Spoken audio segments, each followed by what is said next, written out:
Guys I am Tanya Singh and welcome back to my channel. आज जो है हम पिछली वीडियोस में हमने स्टाफिंग का मीनिंग, उसका इम्पोर्टेंस, उसका प्रोसेस, फिर रिक्रूटमेंट और उसके टाइप्स हमने सब कुछ क्लियर कर लिया था। अब जो है अब हम सिलेक्शन की बात करते हैं। तो व्हाट इज़ सिलेक्शन? सिलेक्शन में क्या होता है? जब हमने रिक्रूटमेंट में क्या किया था कि हमने बहुत सारे लोगों को अट्रैक्ट किया था कि वो हमारी जॉब के लिए अप्लाई करें। तो बहुत सारे लोगों ने अप्लाई कर दिया। अब क्या होता है कि आपको उनमें से कुछ लोगों को चुनना होगा। जितनी पोजीशन है आपकी, जॉब पोजीशन आपकी ऑर्गेनाइजेशन में, उतने ही लोग आप चुनेंगे।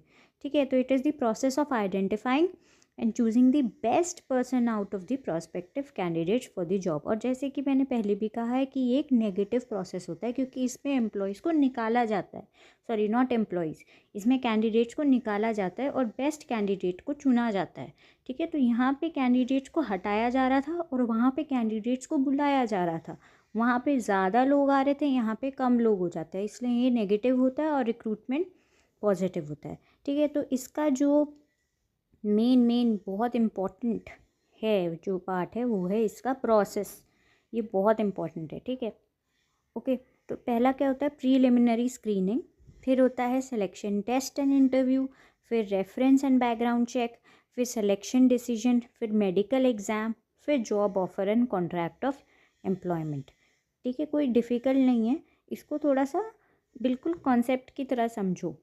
ठीक है, तो सबसे पहले तो जब कोई भी वैकेंसी निकलती है ना, तो बहुत लोग अप्लाई करते हैं। तो ऐसे भी लोग अप्लाई करते हैं जिनके पास वो क्वालिफ़िकेशन भी नहीं होती है। तो उन लोगों को ना सबसे पहले हटा दिया जाता है। उसको हम कहते हैं प्रीलिमिनरी स्क्रीनिंग। प्रीलिमिनरी मतलब शुरू में, है ना, शुरुआत में जब कोई चीज़ करी जाती है तो प्रीलिमिनरी। ठीक है, और स्क्रीनिंग मतलब हटा दिया जाता है अनवांटेड चीज़ों को। तो प्रीलिमिनरी स्क्रीनिंग में हम एलिमिनेट कर देते हैं जो भी अनक्वालिफाइड या अनफिट जॉब सीकर्स होते हैं, यानी जो क्वालिफ़िकेशन ही मीट नहीं कर पा रहे। मान लो आप कोई वैकेंसी निकालते हो और उसमें मास्टर्स मांग रहे हैं, और ऐसे भी लोग हैं जिन्होंने सिर्फ ग्रेजुएशन के बेसिस पे अप्लाई कर रखा है, तो आप उनको पहले ही निकाल दोगे। ठीक है, ये हो गया हमारा प्रीलिमिनरी स्क्रीनिंग। ठीक है, अच्छा, अब ये करने के बाद जो लोग बच जाते हैं उनको हम सिलेक्शन टेस्ट और इंटरव्यू के लिए बुलाते हैं। सिलेक्शन टेस्ट बहुत इंपॉर्टेंट है, ध्यान से सुनना। 4 टाइप के सिलेक्शन टेस्ट होते हैं। एक होता है इंटेलिजेंस टेस्ट। इंटेलिजेंस टेस्ट में आप जो भी इंडिविजुअल आ रहा है उसकी आईक्यू को समझने की कोशिश करते हैं, उसके आईक्यू लेवल को जानने की कोशिश करते हैं। वैसे तो आईक्यू को जानना इजी नहीं होता है, क्योंकि ये क्वालिटेटिव चीज़ होती है, आप उसको किसी पेपर के थ्रू नहीं मेजर कर सकते, पर फिर भी स्टैंडर्ड्स बने हुए हैं, किसी ना किसी तरीके से आईक्यू को मेजर करा जाता है। जैसे अब आप गवर्नमेंट एग्ज़ाम्स देंगे तो वहाँ पे अलग अलग जो एग्ज़ाम्स होते हैं उनमें एक तरीके का पैटर्न होता है। अगर आपने देखा हो तो सब में मैथ्स, रीजनिंग, जीके वगैरह पूछा जाता है। तो ये क्यों पूछा जाता है? ये आईक्यू मेजर करने के लिए पूछा जाता है, वो एक तरीके का इंटेलिजेंस टेस्ट है। तो यहाँ पे जो पर्सन है उसकी लर्निंग एबिलिटी को देखा जा रहा है। ठीक है, कि वो समझ भी पाएगा, क्या उसके अंदर लर्न करने की एबिलिटी है भी या नहीं है, यानी उसकी इंटेलिजेंस कितनी है। ठीक है, बुद्धू तो नहीं है। ठीक है, ये होता है इंटेलिजेंस टेस्ट। फिर होता है एप्टीट्यूड टेस्ट। एप्टीट्यूड टेस्ट होता है एक measure of potential for learning new skill. नई स्किल को आप कितनी जल्दी समझ पाते हैं, पकड़ पाते हैं, उसको समझने के लिए एप्टीट्यूड टेस्ट करवाया जाता है। एप्टीट्यूड टेस्ट का एग्जाम्पल हम ले सकते हैं, जैसे कि अब पता नहीं मुझे आपको पता है या नहीं, पर एक होता है एसएससी का क्लर्क का एग्ज़ाम होता है। तो वहाँ पे टाइपिंग टेस्ट लिया जाता है, कई एग्ज़ाम्स में होता है टाइपिंग टेस्ट। टाइपिंग टेस्ट के थ्रू ये समझने की कोशिश करी जाती है कि मान लो आप एज अ क्लर्क आपको अपॉइंट कर दिया जाए, तो क्या आप फटाफट काम कर पाएंगे? तो ये है एप्टीट्यूड टेस्ट। यहाँ पे समझा जा रहा है कि पोटेंशियल है कि नहीं है नई चीज़ें लर्न करने का। इंटेलिजेंस में आपकी इंटेलिजेंस को समझा रहा था कि अभी फ़िलहाल आपका दिमाग कितना है, आईक्यू कितनी है आपकी। ठीक है, और एप्टीट्यूड टेस्ट में ये समझा जा रहा है कि आगे आपको नई स्किल अगर कोई सीखने को मिले तो क्या आप सीख पाएंगे या नहीं सीख पाएंगे। ठीक है, फिर पर्सनालिटी टेस्ट होता है। पर्सनालिटी टेस्ट मतलब ये इमोशंस, रिएक्शन, मैच्योरिटी लेवल कितना है आपका, आप स्ट्रेस से कितना डील कर पाते हैं नहीं कर पाते। जैसे आपको इसमें ऐसे क्वेश्चन आते हैं जैसे सिचुएशन बेस्ड। मान लो आप इस सिचुएशन में फंस जाते हैं तो आप क्या करेंगे, तो ये पर्सनालिटी टेस्ट होते हैं, ठीक है। एक होता है ट्रेट टेस्ट।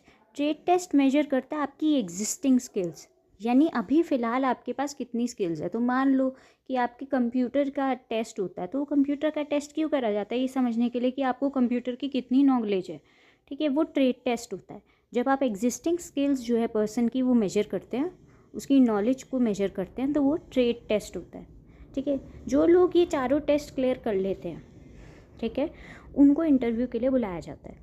फिर एक इन डेप्थ इंटरव्यू करा जाता है। इंटरव्यू में क्या होता है, एक आदमी बैठता है यानी जो कैंडिडेट होता है, और एक दूसरा आदमी बैठता है जो इंटरव्यूअर होता है, ठीक है। अब वो एक भी हो सकता है, वो पैनल ऑफ पीपल भी हो सकते हैं, पैनल ऑफ एक्सपर्ट्स जिसको ये कह रहे हैं। 4-5 लोग भी हो सकते हैं और एक पर्सन भी हो सकता है जो आपका इंटरव्यू लेगा, ठीक है। वो आपसे बहुत अच्छे से इन डेप्थ कन्वर्सेशन करेगा और समझने की कोशिश करेगा कि क्या जो रिक्वायरमेंट्स हैं उनकी जॉब की वो आप मीट कर पा रहे हैं या नहीं कर पा रहे हैं, ठीक है। फिर जो लोग इसमें पास कर जाएंगे उनको बुलाया जाएगा,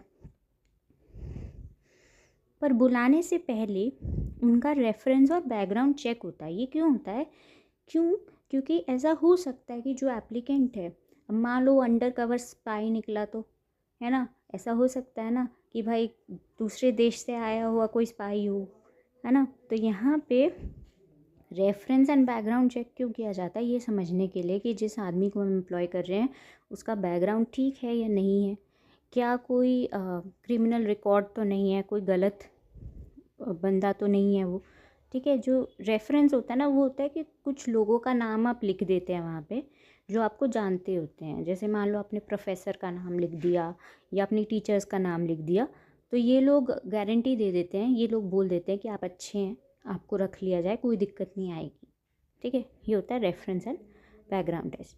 फिर क्या हो जाता है, सिलेक्शन किया जाता है, फाइनल डिसीजन लिया जाता है कि सिलेक्शन, जिसका रेफरेंस बैकग्राउंड चेक हो जाता है उसको सेलेक्ट कर लिया जाता है, जो बेस्ट होगा उनको सेलेक्ट कर लिया जाएगा।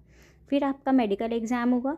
मेडिकल एग्ज़ाम में बेसिक मेडिकल फिटनेस टेस्ट करेंगे कि कोई बीमारी तो नहीं है बहुत ज़्यादा कि आप जॉब नहीं कर पाएंगे, सब कुछ चेक कर लेंगे। फिर जॉब ऑफ़र आपको दे दिया जाएगा। Job offer and contract of employment. Job offer is made to the selected candidate through the letter of appointment, ठीक है। उस लेटर ऑफ अपॉइंटमेंट में आपका ये बताया जाता है कि किस दिन आपको ड्यूटी पे आना है। जो भी टर्म्स एंड कंडीशन है वो कॉन्ट्रैक्ट ऑफ एम्प्लॉयमेंट में आ जाती है।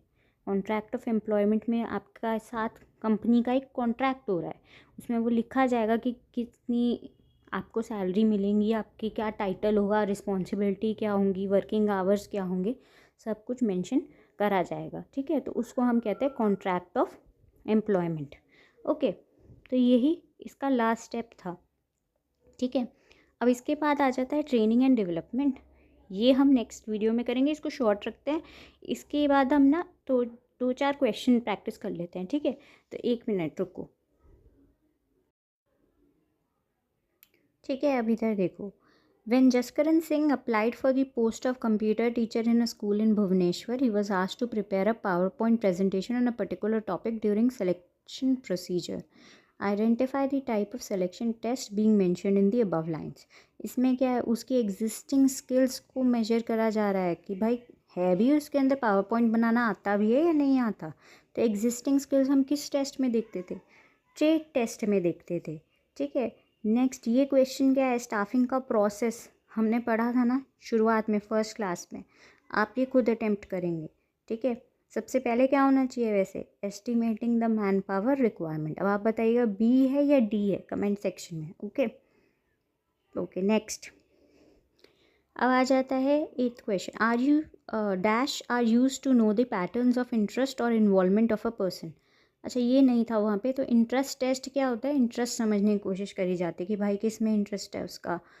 ये ना तब करा जाता है जब मान लो बच्चे का इंटरेस्ट समझने की कोशिश कर रहे हो कि क्या उसको खेलने में इंटरेस्ट है या फिर उसको सिंगिंग में है, किस स्किल में उसको इंटरेस्ट है। तो इसको हम इंटरेस्ट टेस्ट ही कहते हैं, ठीक है। Many big organizations maintain a close liaison with the universities, vocational schools and management institutes to recruit qualified personnel for various jobs. Organisations कब यूनिवर्सिटीज़ के साथ लिंक रखती हैं, जब उनको कैंपस से रिक्रूटमेंट करनी हो यानी कि आपके खुद के कॉलेज में ही वो आएंगे और आपको रिक्रूट करेंगे वो, है ना। तो इसको हम क्या कहते थे, कैंपस रिक्रूटमेंट।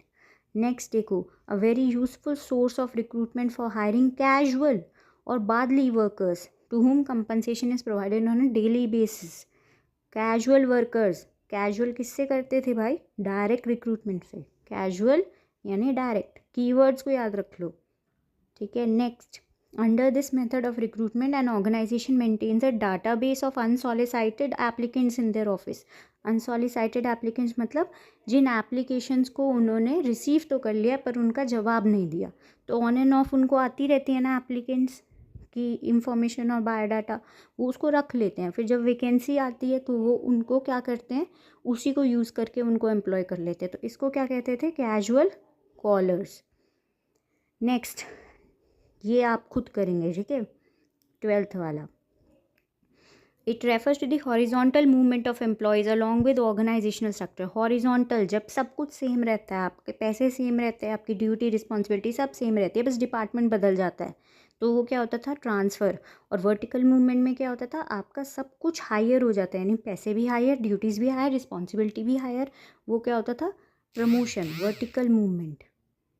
ओके, ठीक है।